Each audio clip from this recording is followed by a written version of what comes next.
This is Bill with All American Property Inspections. I am doing a home inspection at a house, about $500,000.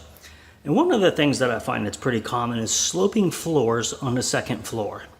So what I do to check this out is I bring my expensive tool, better known as a golf ball, and I just roll it across the floor, and I let the golf ball let me know how much and how bad the floor slopes. So let's give it a shot. So there's my golf ball.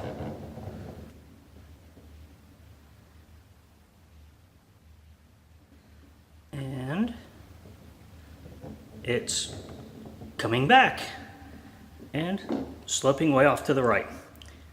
So the floor slopes back to me, but then it also slopes off to the right. And as slow as the golf ball was going, for it to turn that hard, that's a pretty significant slope. So when you go to do your walkthrough, if you don't have me as your home inspector, make sure you bring a golf ball.